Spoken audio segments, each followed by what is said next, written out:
Greg Minnaar leaves the start hut. Honest, this looks like kind of the hardest conditions you can ever race. Minnaar hangs a foot off the big Norco. Just absolutely no traction. The track is hard packed from baking in the last couple of days. Nothing's really going to feel good here. So this has been survival in the women's race, as we just saw, with a couple of really difficult sections to just even make it down. And gonna be a wild race, man. I have no idea how to call this one. Minnaar looking really, really good up there, I'd say. Yeah, he is looking good.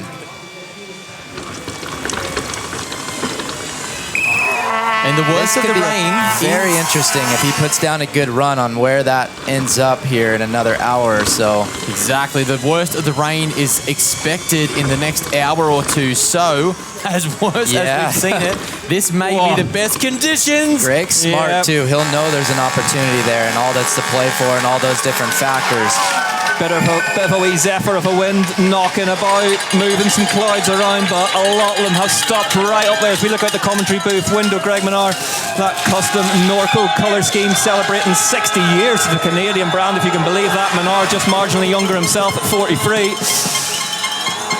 Yeah, man, this guy just continues to get it done year after year. We just want to watch. Look at the extra speed coming through here. He's definitely riding it like it's dry right now, and it's paying off. I mean, he's well used to it, Aaron. He's under a bit of pressure. You know, the two young riders, Gracie Hemstreet, Lucas Cruz, missing through injury. We wish them all the best, but that's just left Minnaar in that pit, and he's kind of carrying the hopes of the team on his shoulders, isn't he? And one of those shoulders doesn't work that well. Yeah, 100%. It's a big lift for him. But, yeah, this Norco factory team put so much into this year, and just unfortunately, man, injuries have just kind of plagued that team. Greg even. But, man, he's getting her done right now. I tell you what, great footwork there from Minnaar as well. Just getting on and off that clipped-in pedal really, really well. Yeah, dropping the heels, looking for the banks and the ruts. This section, absolutely key now. Josh, tell us about it. Yeah, here we go. What's he got? Look, the word's been set here. You can drop out of that left-hand corner. That low line, Word's built it up to the top of the hill. He comes into this final ice rink. Careful. Gets the outside, slaps the rut. Thanks for coming, Greg Minnaar. If anyone can do it, he can. Absolutely unclipped the outside foot halfway around that corner. He hit it that hard, but hangs a foot off to make this gap onto the grass. Does Minnaar sense that there's potentially a result here? That's what I'm saying. He's smart. He'll know. If he can put one down here and gets a little help, this you can't see it at home, but Aaron Quinn just started nodding his head. Here we go. Minnaar tips it in, turns right. Is Minnaar fancying a big old hot seat sit this afternoon? Why not? First of the elite men's finalists down at the bottom, Greg Minnaar. That one might just stand up, you know. It just started raining outside the booth as he crossed the finish line. Surprise, surprise. Charlie Hatton then from Continental Atherton, the reigning UCI world champion. He's 0.7 of a second slower than Minnaar at the second split, but look, he's down. Hatton, Charlie. Hatton, somebody we describe as a mud master, has been down, so dude, you can cleared the catch net. He's travelled some distance. Where's the bike? A huge one. That was a huge. If there was anyone who was going to step into this full tilt to the high. Oh, went away early. He went high. He set up out of that corner. That rear wheel's going the wrong direction, and see you later. He gets a closer look at Tani Seagrave's face mask down there. Oh, that's a bummer for Charlie. Stack them for Commensal Studio. Interestingly, the pick from Amaury Pierron. If Amaury Pierron wasn't going to win, Thomas Asak was. He's a second off a split 4. Oh, he needs to stop pulling, roll off the pedal. So Estak was up at the second split, 1.4 seconds in fact, so it's not all going to be Minnaar this afternoon. Hangs a foot off, tries to square this one off. Thomas Estak gets it done, heads down towards the line, crosses it, goes second by 3.2 seconds. Aaron, there's time up there. Yeah, great run. Finn Iles attacks the course here in Leger. His teammate Loic Bruny had his troubles in qualifying, but then came through in third in the semi-final, but Iles clatters a course pole on the way through, using every millimetre, goes off that drop, and Iles having a good go at this one now. That lead of Minnaar starting to look fragile as Finn Iles, 9th in semi-finals yesterday, goes down 2 seconds up at the third split for Iles, gets back on the bike. So one of the most impressive rides in a long time was this guy in Leogang for me. Oh, there's nothing to put your foot on there. Iles dumped out over the net and the bike disappears. Man. Here we go. Troy Brosnan on track. Back live for the Canyon Collectives, Troy Brosnan. in-between conditions where you don't really know what to expect. Troy is one of the absolute best. He's thrown down some big runs in this type of conditions. He's 0.2 of a second back on Minnaar, so he's in touch here. Brosnan, you cannot get any closer to that tree than that. Yeah. He was the fastest non-Frenchman at the Worlds here in 2022. 4th place for him that day. Brosnan on course and looking dangerous. This is looking real good. Keeping his feet on the pedals too, where we've seen so many guys slide and put a foot out. That will definitely pay off on the exit speed. Aaron, he's been that guy over and over again this season who can light up a race just whenever we think that the conditions have gone away from the track. Troy Brosnan can hit it and just turn the clocks around. It's going backwards just a little bit, but he's still within a second. Yeah, so it still is all within to a play second. for. 9/10 of the second split for Brosnan. Troy was really fast at the top of the track yesterday. I think he was fast his first split. I mean, we have a completely different track today. Oh, that was a brave spot to pull another tear off. Here, Troy Brosnan in the office, just anchors up there because he knew he had to hit that rut perfectly. Does so. See if he tries to go extra high here. Yeah, he does. Man, that is so hard to get up there. Gets a little off balance there. Got to recover. Used to do an annual pilgrimage to Wales in the winter to ride in the wet and the mud, along with the much missed Dave Garland. And Brosnan may just work some magic. Only Ethan Craik has gone off the drop on the inside of them so far. Nearly got away with it. Nearly worked for him. Got to be careful here. Nice. Made that look easy. All right. Come on, boy. You got this. Hold on to it. Oh, Brosnan. Yeah, he's got it. Nails it. Unclips the outside foot but gets away with it. Heads into this next left-hander, which can be treacherous as well. Hits the rut. Got to get on the gas here. This is the exit speed you got all the way down this long straightaway. Let's see then. Brosnan swings right, heads towards the finish line. So often this season, the man who has ignited a race from late in the day goes 3.8 seconds slower, displaces Dooley, goes into third. Troy Brosnan. Now, what can the freshly recrowned Austrian national champ do in Liège? Oh no, he's up. He's up. He's up. He is 100th of a second. Yeah, okay. Faster, Andy Kolb. Race is on. Let's do it. Here we go. The Austrian on track. His last win was his first win back in Leogang last season. Couldn't repeat it there this year. Might fancy getting the second one here in Liège. Yeah, he's got to be patient here. You can see if you start to lean in just a little too much and start to rush and get ahead of your corners, the grip is going to go quick. So you got to be disciplined here to kind of stay centered on the bike. He's currently in the one winners club. Can he make it a double? Andy Kolb. What is the second split going to tell us? Friendly to Andy Kolb. Great line there, Aaron. That was awesome. We haven't seen anybody. Oh, and he's extending. I was going to say, I haven't even seen anybody do that in the dry. 1 second up at the second split for Andy Kolb. Rattles the pole on the way by as we jump on board the live drone. Yeah, making that inside look easy as well. Careful. Little foot dab, but seems like he's not losing too much time. Yeah, look at the standing water. This is what Greg was talking about earlier. If it starts raining hard, the track's going to get a little better. Judging by the sides of these puddles, it's definitely looking wetter at the bottom here, so that grip actually might be getting a little better. 11th here. Last season, Kolb dabs. Heads into this really important left-hander. Manages to get it all gathered back up again, Aaron. Still gaps out. I can't believe he pulled that off like that. Andy Kolb into the ruts now. Is he extending? This is looking pretty good to me. Got to get out of here. Lloydie clapping on the bottom. Can't get that jacket zipped up any higher. Heads over the doubles. Pulls a tear off to get some clear vision as he heads into. Oh, wow. Really is 2.3 seconds faster than Minnaar now. 2.3 seconds. Andy Kolb absolutely on a run here in Liège. I'm just holding my breath. We know what's coming. Just slamming into the thing here in the booth, but all right, this has been the make or break all day. He's coming up to this steep section. He's got to be patient here. Back it down just a little. Don't rush right here. This section absolutely crucial. Makes it through that first corner. Now he gets into the real steep, really treacherous bits. Stays on the good line, yeah. Manages to make it round. Andy Kolb through that section as clean as anyone really has been all afternoon. Heads into the left-hander, goes right round the outside of the road across the gap. He's losing a bit of time. He's back within a second. We know how strong Greg is at the bottom of these tracks, and he didn't look to me like he got out of that corner with as much speed as he would like to. Is the big Austrian from Continental Atherton heading towards the hot seat. Andy Kolb, is he going to break Greg Minnaar's heart?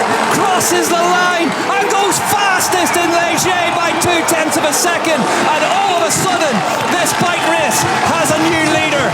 Done for Mondraker Factory, gets ready to leave the start. 152 beats per minute. leaves the Star Hut and drops into... Oh, Ronan Dunne off in the first corner, just as we were starting to wonder if he was going to be the rider to take it to Andy Kolb today. Yeah. On a really wet, really dramatic day here in Haute-Savoie. Inside line from Dunne, why not? Still a great ride for him. Good points. Top 5, wow. 7.5 seconds, so that is why you never give up on it, Aaron. Like, who's a rider in here that I think could pull this off in these conditions? And I went straight to Remi. He's one of the, we say it every weekend, one of the absolute best mud riders in the world. Pulls off lines that pretty much nobody can do. Yeah. Let's see what he's got here. Yeah, he's in touch here. Yeah, this is 400ths of a second. Yeah, and I was gonna say, and he's gonna get better as the track gets more technical. So when you look at these steep sections, I mean, that last steep section, he might ride through there on the high line, feet up, and just make us both look silly for talking about how hard it is. Because I'm fine with that. As it gets more technical, this is where he's gonna excel. So this might just get better and better here as the track gets steeper. Here, Remi looks so solid, but maybe just a tick off of that overall aggression, extra inside there. Wow. Flips off the edge there, manages to hold it tight though. 2.5 seconds back currently for Thirion. What's the next split going to tell us? That run from Andy Kolb looking extremely good. It's been action-packed all day here in Haute-Savoie and Léger.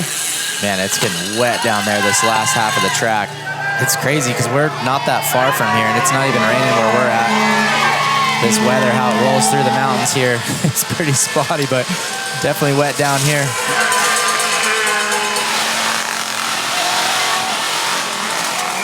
.6 seconds back now for Thirion. It's moving away from him, but still great to watch.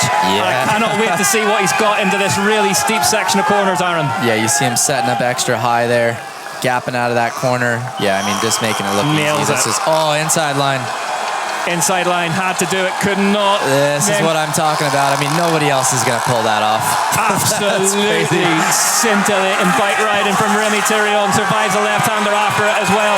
He will have made time back. 4 seconds now, the gap to Kolb. So Thirion absolutely on a charge in front of his home crowd in Léger now. Remi Thirion now roared on. The chainsaws roar in France for Remi Thirion. He's one of their own. Crosses the line. Thirion goes third fastest, 3.3 seconds. So 5th currently in the overall and really having a good season, Aaron. Not outside the top 10. Yeah, the consistency, the speed. When the conditions are right, you kind of feel like Luca is due for a win here for this weekend. Shaw goes down and just speedways his way off the track. Slip and slide. Lucas Shaw down over the line in 20 seconds, so his lowest finish of the year so far, 39 seconds back. Kolb leads the way. One of those riders definitely in contention for the win today. 133 beats per minute. We know he revs low as he drops out of the Star Hut.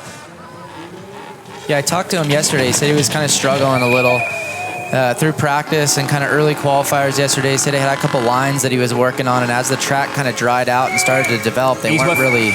Sorry to interrupt you, Aaron. He's within a second of Andy Kolb's time. 0.8 of a second in touch now for Loic Bruny getting on the gas. These are the woods in nice. 2 seconds back of that time of Andy Kolb. 2 seconds back for Bruny.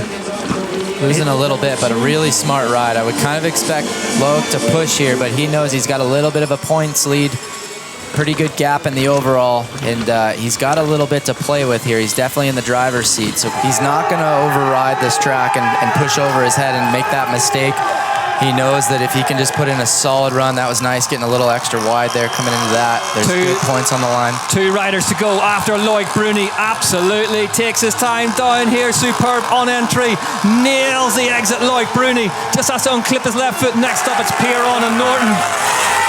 He'll be in and around Troy Brosnan, who he could well now be racing for the overall title. Loic Bruny comes down to the line amidst the flares. 6th. Loic Bruny goes 6th behind Troy Brosnan. I have no idea what we're about to see here. Yeah, me too. I was going to say, we might see the opposite here. Amaury is one of the absolute best in these conditions, as he proved in Val d'Isole a couple of weeks ago, and he has points he needs to make up. So Pierron 4th in the UCI World Cup downhill overall as this race got underway. Spent the first couple of races getting back up to speed again, but put himself right back in the conversation with that win in Val d'Isole Trentino last time out. Rocketing down through the top section. He's faster. 4/10 of a second up. Goes super wide there. Yeah, a little offline there, but still recovered. I was going to say this could be a huge huge run. I would expect him to set the pace early and really go for it here. He is, I mean, his ability to ride this kind of off-camber, slippery stuff in the roots with commitment is kind of second to none when he's on. His win here in 2019, one of the very best GoPro onboard videos you'll ever watch. It's like motocross speed, very different day to day. What's the second split going to tell us? The back end of the Commensal with those steel chainstays just sticking out on him, but manages to keep it in line. Pierron. I would be surprised if he's extending this just a little bit here. The Ruffin brothers watch on. What's the second split going to say? 2.2 seconds faster for Amaury he's on Pierron. Another one. Now it's a bike race. Now it's a bike race here in Léger. Amaury Pierron fancies making it a double. 2 wins back to back. He's daring to dream here on the soaking wet slopes of Léger, but still so much track left to play with, so much more time to find, but so much more scope for drama, Aaron, as well. Yeah, this is what we were talking about. I mean, this is perfect for him. He needs Loic to kind of finish a little further back in the results, and he needs to win, put points on the board. And after Val d'Isole the other week, it was, I mean, he put on an absolute clinic. Kind of looks like he's in that same zone here, so this could be a really special run by the time he gets to the bottom. It's all about, I'm not saying it's all about, but he's got white shoes on, which you know I like. Heading towards the third split, Amaury Pierron. Oh, nailed that exit. Super important to get out of there with speed over this double. No problem. Pulls a tear off or a roll off. Has to go back for a second, grab at it. It's 2.7 now. 2.7 seconds the difference for Pierron. Oh, inside line here. Making it look good. That was good exit speed out of there too. What a racer Amaury Pierron is. Yeah, I mean, this is where he was right before his injury. This was every round, him and Loic pretty much battling. I'd say he's fully back up to form here. One of the most impressive comebacks in professional cycling continues here. Right. Amaury Pierron has to now just play the percentages through this really difficult section. Oh man, feet on. Feet on, oh, wow. Down for Amaury Pierron. We haven't seen anybody not put a foot out there all day. This is extending. The crowd go absolutely wild. Look at the time. 4 seconds on a race that we thought Greg Minnaar had locked up right at the start of it. Amaury Pierron is putting on an absolute clinic here in Léger. Oh boy, what does this mean for the rest of the season if he's just doing this every race now? Who has got an answer for Amaury Pierron in 2024? Loic Bruny was satisfied with his 6th place run. It's about to be blown out of the water by his old nemesis, his old sparring partner. Amaury Pierron crosses the line 6.4 seconds faster. Max Commensal cannot believe his eyes. Amaury Pierron can't believe he's done it. The French crowd go into orbit. One of the very best downhill runs we have seen in a very long time. And Dakotah Norton on the hunt for his first UCI Downhill World Cup win. He was fastest in qualifying, fastest in semi-final. See what the first split tells us. Let's see, here we go. He's 1/10 in touch. Whoa! Bike outside of his leg that's hitting the tree, takes a pull with him as well, then pulls a tear off. And kind of bang it into the side of the trip. Oh, Dakotah Norton, wrong foot off. Maybe costing himself time, maybe just pushing too hard up there, Aaron, slightly. Pulls another tear off. 15 seconds back at split 4. Looks like it's going to have to continue. Too many mistakes on a really, really difficult track here in Léger. Aaron Gwynn alongside me said it was the most difficult set of circumstances he's ever seen at UCI Downhill World Cup. Norton goes up the inside. It won't matter. He crosses the line and goes 9th. But Amaury Pierron says, make mine a double. Pierron taking the win in front of his home crowd in Léger. The invasion begins. Oh, here we go. We see this every year here, and the French continue to dominate in Léger. 3rd place today for Greg Minnaar behind Andy Kolb. Kolb celebrates as well. Look at the scenes at the finish area.